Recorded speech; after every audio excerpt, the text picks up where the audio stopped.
après-midi, en sortant de chez Georges. C'était avant-hier soir. Elle était en deuil. Je vous parle de ça, il y a bien 6 mois. Oh, mais oui, mais oui. Alors, je lui dis, Paulette, d'abord, je vous fais mes condoléances. Et ensuite, je vous fais mes compliments. Parce que vous portez une robe rouge et que j'adore le rouge. Et que le rouge vous va très bien. Et j'ajoute, j'adore le rouge quand il vous va très bien. Mais comment donc? Parce que, quelquefois, le rouge ne va pas toujours très bien, Paulette. Ça ne dépend pas de Paulette. Non. Ça dépend du rouge. En voulez-vous la preuve? Mais je vous en prie. C'est que, de mon côté, il y a des jours où je suis loin d'adorer le rouge, où j'exècre le rouge. Eh bien, j'ai remarqué que c'est précisément ces jours-là que le rouge ne va pas très bien, Paulette. Alors, de 2 choses l'une. Ou bien ça dépend du rouge, ou bien ça dépend de Paulette, et de moi-même en même temps.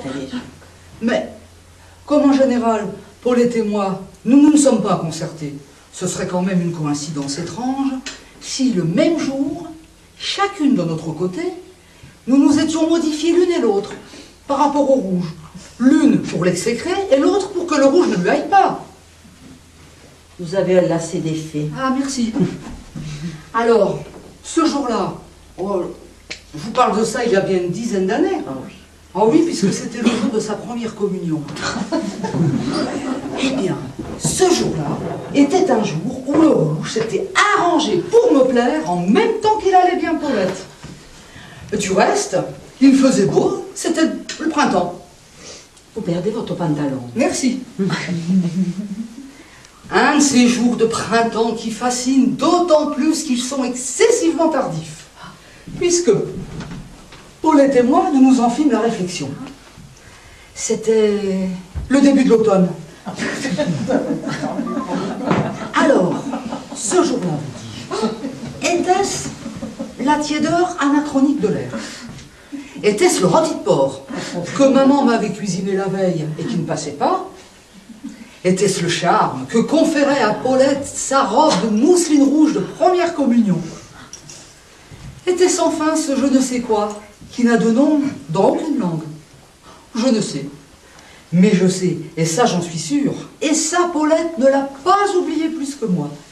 Je sais qu'il y avait ce jour-là, entre nous, comment dire, une connivence, une complicité d'une espèce très spéciale, d'une espèce non seulement spéciale, comme le sont par nature toutes les espèces, mais si j'ose risquer cette pointe, spécialement spéciale. Une espèce de... Vous avez une araignée sur l'épaule. Oh non, tu t'en allais toi. Oh là là, j'ai horreur de ces animaux. Pas sur mon tapis. Vous avez marché dans je ne sais quoi. Eh bien, je l'écraserai quand elle sera sur le marbre. Mais pas sur mon marbre non plus. Mais enfin, je suis chez moi tout de même. Alors, accrochée à mon coude, elle me dit qu'elle n'avait pas prévu ça, qu'elle n'avait pas de taxi, que sa robe allait toute gâchée. Ben, en effet, mettez-vous à sa place. Il neigeait. Adieu, mousseline. J'étais la Providence. À peine Paulette avait-elle terminé sa phrase dans une toux d'excuse que mon parapluie étendait au-dessus d'elle sa grande main de rapace gantée de noir. Elle était sauvée, j'étais perdu. Mais enfin, mouchez-vous, ça me dérange. Il neigeait. Nous étions vaincus par sa conquête. Place de la Concorde, où nous arrivâmes peu après, Paulette et moi, mon cœur ignorait encore la gravité de sa blessure. À cette époque,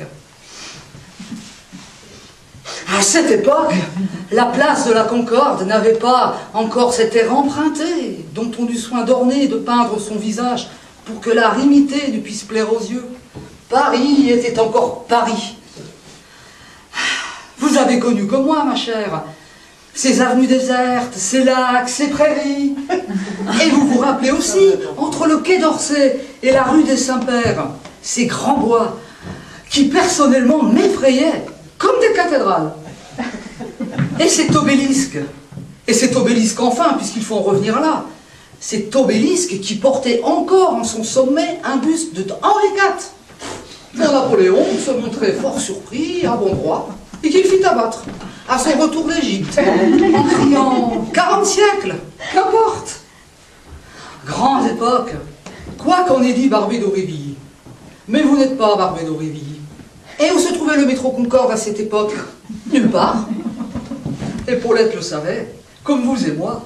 Et elle savait aussi, bien qu'il feignît de l'avoir oublié, qu'à l'endroit du jardin des Tuileries, là où le Parisien peut de nos jours admirer un jet d'eau qui jaillit, j'habitais alors un hôtel particulier, que je peux dire splendide, car je le devais aux bonnes grâces de la duchesse de prime abord, femme réputée prude parmi toutes ces dames du faubourg Saint-Germain. Une prise, c'est du tabac de Saint-Pierre-et-Miquelon. Le baron de la Haute me l'a ramené de là-bas dans son Panama. Eh bien, où êtes-vous? Ah ça, mais elle est partie. Il me semblait aussi qu'elle était de mauvaise humeur.